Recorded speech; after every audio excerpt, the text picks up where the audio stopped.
आगे बढ़ेंगे। Pro tem speaker Rameshwar Sharma का एक बड़ा बयान सामने आया है। उनका कहना है कि पथराव की घटना को लेकर बोले हैं। उनका कहना है कि जिस घर से पथराव होगा उसे सरकार कब्जे में लेगी। जिस धार्मिक स्थल से पत्थर आएगा उसे ढहा दिया जाएगा। सरकार इस पर कानून बनाने पर विचार कर रही है। रामेश्वर शर्मा का ये बयान।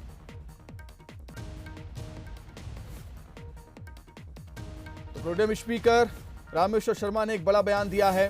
कहा है कि जिस घर से पथराव होगा उसे सरकार कब्जे में ले लेगी और जिस धार्मिक स्थल से पत्थर आएगा उसे ढहा दिया जाएगा। सरकार इस पर कानून बनाने पर विचार कर रही है, सोच रही है।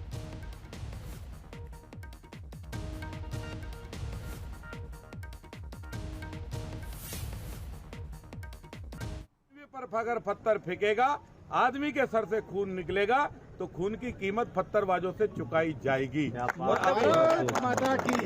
और आगे ध्यान रखिए, आने वाले दिनों में और भी कानून पर हम लोग विचार कर सकते हैं, उस पर भी कि जिस मोहल्ले से, जिस मकान से पत्थर आते हैं, जिस धार्मिक स्थल से पत्थर आते हैं, सरकार उस स्थल को अधिग्रहण भी करे और उसको नेस्त नाबूद भी करे। तो सुना आपने, साफ साफ शब्दों में कहा है प्रोटेम स्पीकर रामेश्वर शर्मा ने कि जिस घर से पथराव होगा उसे सरकार कब्जे में ले लेगी और जिस धार्मिक स्थल से पत्थर आएगा उसे ढहा दिया जाएगा। सरकार इस पर कानून बनाने पर विचार विमर्श कर रही है। तो चले बीजेपी कांग्रेस से भी रिएक्शन हम इस पर लेंगे। बीजेपी प्रवक्ता राजपाल सिंह सिसोदिया और कांग्रेस से अजय सिंह यादव जी हमारे साथ जुड़ गए हैं। आप दोनों का बहुत स्वागत है सर बंसल न्यूज पर। सिसोदिया जी, एक मेरा सीधा सवाल है आपसे कि बीजेपी को ये कानून बनाने की जरूरत महसूस क्यों हो रही है? पत्थर आना क्यों शुरू हुए, प्रश्न यहाँ होगा जी कि किसी घर से या किसी धार्मिक स्थल से, किसी विशेष के या धार्मिक किसी मूवमेंट के ऊपर पत्थर क्यों आने लगे, प्रश्न यहाँ से शुरू होगा। उत्तर भी यहीं से निकलेगा कि अगर इस देश के अंदर जहाँ पर हमारी मौलिक स्वतंत्रता है, जहाँ हमें हमारे धर्म को अपनाने की, हमारे धर्म को जो है धार्मिक मान्यताओं को प्रदर्शित करने की स्वतंत्रता है, और इस प्रकार से कोई अपनी धार्मिक मान्यताओं के साथ कहीं से कुछ प्रदर्शन करता हुआ निकलता है, तो उसके ऊपर इस पद्धति से कि छुपकर वार करना, घरों के अंदर से महिला बच्चों के द्वारा पत्थर फेंकना जैसी कुछ उज्जैन की घटना हुई, तो इसकी अगर ये अपराध समाज में आया है तो इस अपराध के रोकथाम के लिए कानून भी बनाना सरकार का काम है। सरकार का काम है प्रदेश के नागरिकों को। सिसोदिया जी, बीजेपी को लगता है कि पथराव की घटनाएं लगातार बढ़ती ही जा रही हैं, इसलिए कानून बनेगा?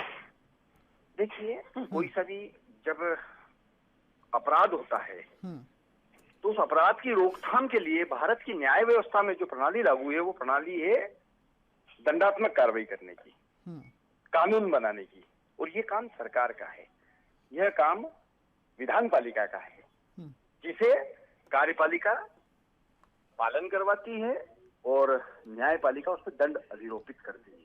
तो ये हमारे भारत के संविधान का सिस्टम है, उस सिस्टम का सरकार में होने के नाते हम पालन करेंगे। ठीक है, ठीक है।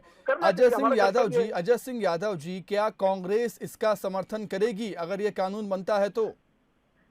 देखिए सुमित जी, भारतीय जनता पार्टी और उनके नेताओं की अपनी असफलता छुपाने के लिए ये एक तरह की बौखलाहट है, उलझुल बातचीत है।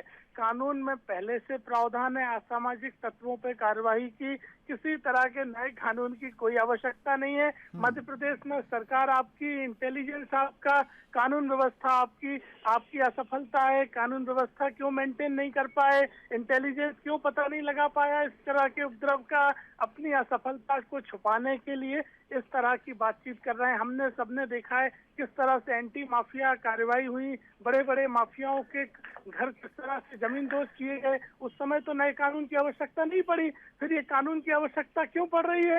ये आपकी असफलता है। भगवान राम के नाम पर राजनीति करने वाले, वोट मांगने वाले भगवान राम के नाम पर फिर से राजनीति कर रहे हैं, इसके अलावा और कुछ नहीं है। अपनी असफलता को छुपाने की कोशिश कर रहे हैं। भाजपा सरकार फेल हो गई है, प्रदेश में कानून व्यवस्था नाम का राज नहीं है, जंगल राज आ गया है।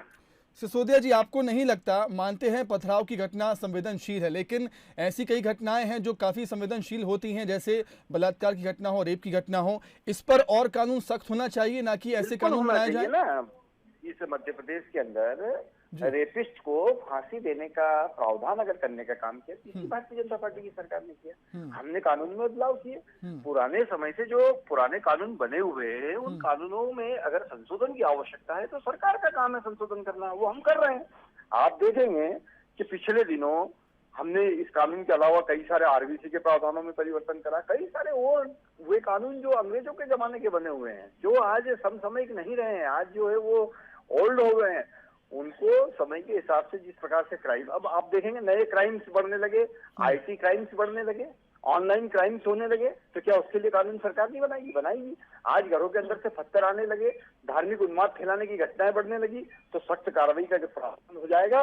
और जब लोगों को समझ में आएगा कि जिस घर की छत पे से पत्थर फेंकेंगे वो घर की छत नहीं रहेगी, ये कानून बन चुका है प्रदेश में, तो फिर वो जो पत्थर फेंकने वाले हाथ है वो अपने आप जो है फूल बरसाने लगेंगे, क्योंकि भाई बिन प्रीत नहीं है भाई। चलिए ठीक है, सिसोदिया जी आपका बहुत शुक्रिया। अजय सिंह यादव जी आपका भी बहुत शुक्रिया हमसे जुड़ने के लिए, चर्चा करने के लिए। तो प्रोटेम स्पीकर रामेश्वर शर्मा के बयान ने एक बार फिर बहस छेड़ दी है और उनका कहना है कि जिस घर से पथराव होगा उसे सरकार कब्जे में लेगी। वहीं कांग्रेस का कहना है कि इस नए कानून की कोई ज़रूरत नहीं है, पहले से ही इसमें कानून है कि असामाजिक तत्व अगर ऐसा करते हैं तो उसके लिए कानून है, नए कानून की कोई आवश्यकता नहीं है। कांग्रेस का